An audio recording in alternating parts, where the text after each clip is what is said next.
I am Marcus James Dixon, Senior Editor at Gold Derby, here with Graham McTavish, star and producer of Men in Kilts. Graham, you and Sam Heughan, you guys worked together on Outlander for years, and apparently you did not get sick of each other, because now you've joined up for a reality show. Apparently so, although I think there's an element of sort of Stockholm syndrome, really, in my relationship with Sam. This is the only conclusion I've been able to come to. I actually have been on 2 camper van trips with Sam and survived both and survived Outlander, and yet still seem to be coming back for more, which is quite strange when you think about it. But no, he's actually he's great fun. He's great fun, and he's very good at taking me out of my comfort zone, which can only be a good thing. How did the idea for this fun road trip come about? I mean, you could have just done it yourselves, but you decided, let's go to Stars, let's bring the cameras and actually film it. Yeah, we came up with the idea. It was originally, I had an idea 30 years ago, incredibly, to do something along these lines, dealing with Scottish history and clans.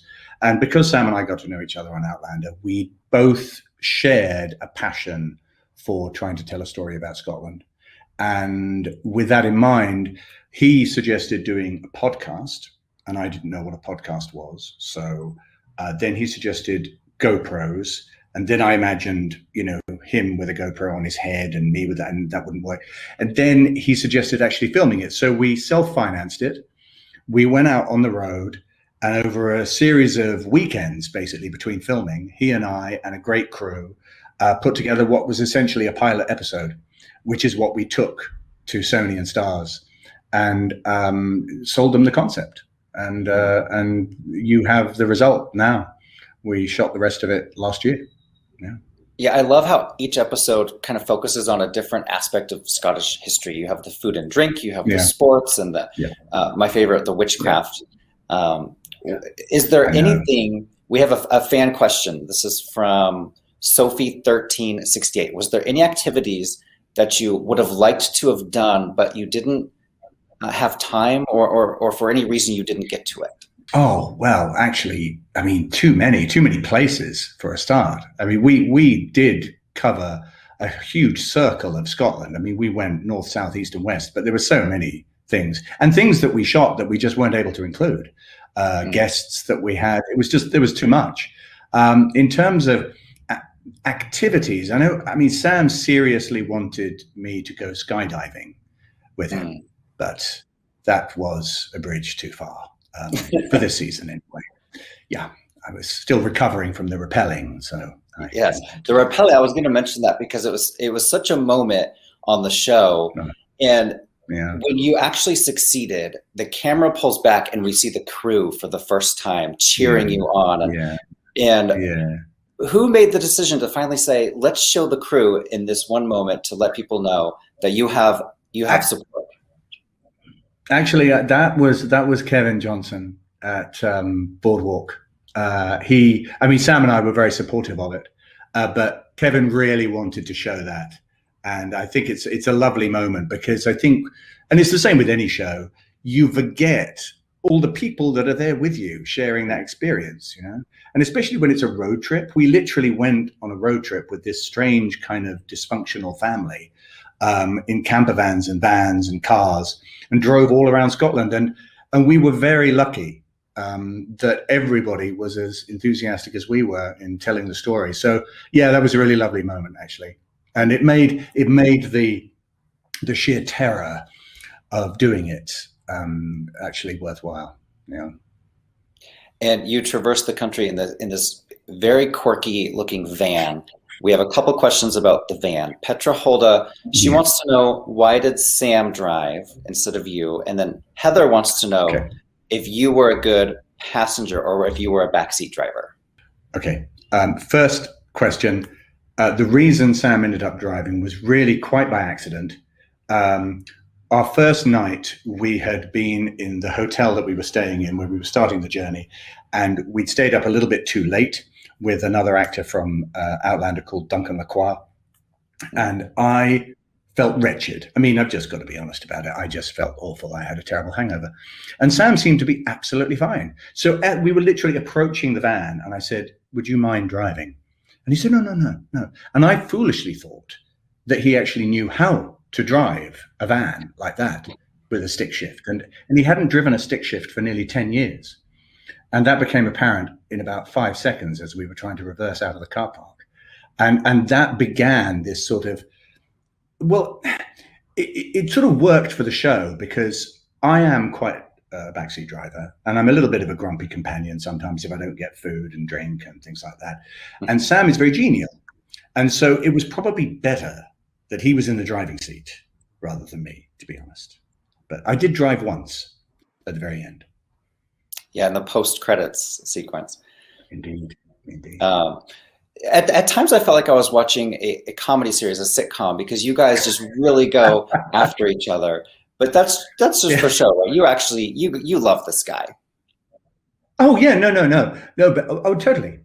We do. We get on very well. I think it's a sort of strange aspect of British humor, and it's a sign of a British friendship in a way, that the more you have a go at someone, the more you like them.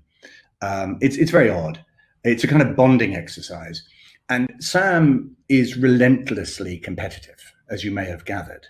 I'm pretty competitive. I mean, I like to win, but if I lose, I'm going to be okay about it. But Sam needs to win, and that set up immediately quite a comic environment for us. Because it was gold watching his reactions when I didn't expect to win in any of those sporting competitions. I really did not expect to win, and when I did, I was childishly delighted. I have to be honest, and for good reason, because the fact that you won all those sports challenges means you didn't have to go skinny dipping in the Atlantic Ocean. That's right, and it was freezing. And it was the worst day for weather in the entire shoot. It was horizontal rain, gale force winds. It was icy. Yeah. So I'm actually all credit to Sam for doing it, because I would have dreaded it. Oh yeah. What are some misconceptions people have about Scotland that you hope this project cleared up and helped to explain a little bit better?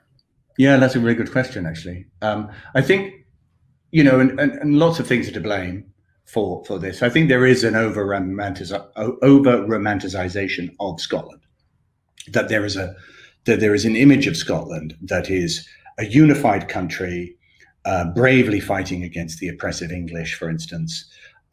Whereas the reality, as with most history, is much more interesting and more complicated than that. And that was one of the things that we discovered, especially when we were interviewing clan members, clan chiefs, going to different parts of the country, that there was this constant overlapping of the groups of people. That in the case of many clans, actually in Scotland, there were people in the clan that supported the British and people that supported the Jacobite cause during the Jacobite Revolution, very much like the American Civil War in that regard, that families could be divided by that history. And so that was something that I found personally really interesting. And I just think it makes for more interesting history and more interesting television to be able to tell a story that is complicated and not simplistic. And that's, I think, the danger with any history, is that we oversimplify it and forget what it was like at the time. And of course, everybody wants to know, is there going to be a season 2 of Men in Kilts? And if so, what future stories would you like to tell? Well, we very much hope that there will be a season 2. We are talking about that currently. There's lots of stories to tell, not just stories in Scotland, because the great thing about the Scots, partly as a result of their own initiative and partly as a result of the unfortunate circumstances of being forced off the land, they emigrated all over the world, obviously, to America, to Canada, New Zealand, Australia, South Africa, all over the former British Empire, I suppose, is what happened. And those places carry that legacy on. And so to see the influence of Scottish culture in all those different parts of the world, I think that's a story that we very much want to tell. And as I say, there are still stories to tell in good old Scotland. And final question for you is, when you're out and about filming Men in Kilts, I'm sure you ran into some passionate Outlander fans who couldn't believe that they were standing in front of the two of you. Do you have a fun story and a fan you met on the road? Well, yeah, I think the most bizarre one for me, we went to a place called Clava Cairns, which is a Standing Stones, and yes, I love that. Very beautiful, beautiful place. And we arrived on bicycles, and I think we were wearing tweed or something like that. I can't quite remember what we were wearing, but there were 2 coachloads of Spanish tourists that were visiting the site, and I think mainly they were there because of its connection with Outlander. And then to see these 2 people cycling up in tweed, yeah, they really couldn't believe it. They were very sweet though.